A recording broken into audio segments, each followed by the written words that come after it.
بسم اللہ الرحمن الرحیم۔ کیا ہم کلر کر سکتے ہیں یا نہیں کر سکتے ہیں؟ اسی طرح مہندی لگا سکتے ہیں یا نہیں لگا سکتے ہیں؟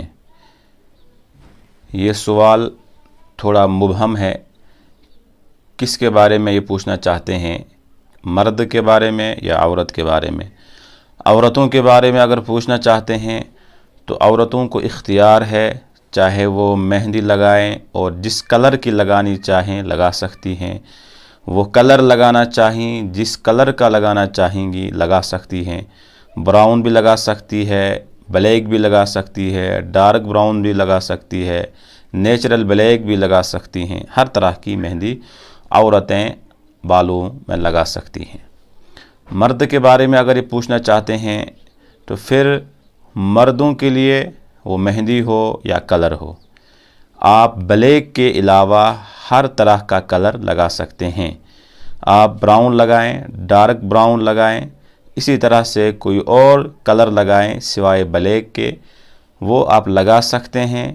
اسی طرح سے مہندی کا بھی حکم ہے کہ اگر آپ مہندی لگانا چاہتے ہیں مہندی بھی لگا سکتے ہیں۔ داڑھی میں لگانی ہو، بالوں میں لگانی ہو تو وہ بلیک کے علاوہ کوئی اور مہندی ہو آپ وہ لگا سکتے ہیں۔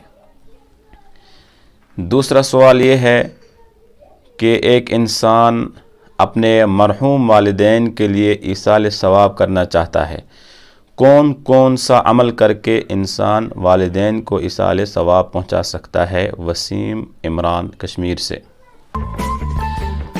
ہر وہ کام جو نیکی کا ہو، بھلائی کا ہو، وہ کام کر کے یا اس کام کے کرتے وقت جب آپ کی نیت یہ ہو، اے اللہ میں یہ کام اپنے مرحوم والد یا والدہ کے ایصال ثواب کے لیے کر رہا ہوں، تو وہ آپ کے والدین کے لیے راحت کا سبب بنے گا۔ آپ نے نفلی روزے رکھے، آپ نے نفلی نمازیں ادا کی، آپ نے قرآن پاک کی تلاوت کی، آپ نے تسبیحات پڑھی، شریعت میں اس کی کوئی حد متعین نہیں ہے کہ آپ یہی ایک طریقہ کر کے اختیار کر کے اپنے مرحومین کو ایصال ثواب پہنچا سکتے ہیں، ایسا نہیں ہے۔ جو بھی نیکی کا بھلائی کا کام ہو وہ کام آپ کریں، امید ہے کہ آپ کے والدین کے لیے وہ راحت کا، ایصال ثواب کا سبب بن جائے۔ تیسرا سوال یہ ہے کہ مرد حضرات یا بہت سے نوجوان اپنے بالوں کو لمبا کر کے رکھتے ہیں، اس صورت میں وہ اپنے بالوں میں ربڑ لگا سکتے ہیں یا نہیں لگا سکتے ہیں؟ دیکھیے، بال آپ لمبے رکھ سکتے ہیں مگر شرط یہ ہے کہ وہ چاروں طرف سے برابر ہوں، مگر ربڑ لگانا یہ عورتوں کی شان ہے، یہ عورتوں کے لیے خاص ہے، لہٰذا فقہ کی کتابوں میں اس کے بارے میں لکھا ہے کہ مردوں کے لیے ربڑ کا استعمال کرنا بالوں میں جائز نہیں ہے۔ ایک اور سوال مہندی سے متعلق ہے کہ آج کل مارکیٹ کے اندر ایسی مہندی آتی ہے کہ جو چپک جاتی ہے، کیا اس مہندی کے ذریعے سے یا اس مہندی کو استعمال کرنے کے بعد ایک انسان کا، ایک عورت کا وضو مکمل ہوتا ہے یا نہیں ہوتا ہے؟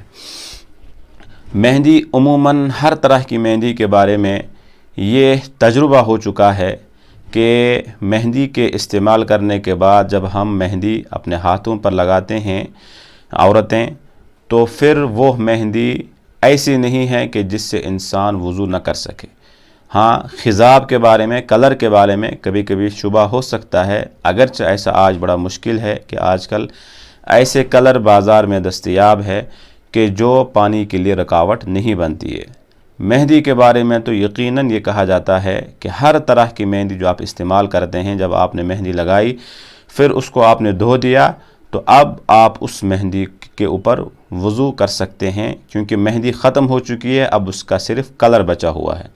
اب بھی اگر کوئی شبہ آپ کو ہو کہ پتہ نہیں آج مارکیٹ میں نئی مہندی آئی ہے، نہ جانے اس کی جو تہ ہے وہ موٹی ہو اور کھال تک، سکن تک یہ جو ہے پانی پہنچانے کے لیے مانے ہو، پھر آپ خود تجربہ کر سکتی ہیں یا کر سکتے ہیں کہ آپ ایک کام کریں کہ آپ نے ایک پیپر آپ کو ہاتھ میں لینا ہے، ایک کاغذ آپ کو ہاتھ میں لینا ہے اور اس کاغذ کے اوپر آپ کو یہ مہندی لگانی ہے۔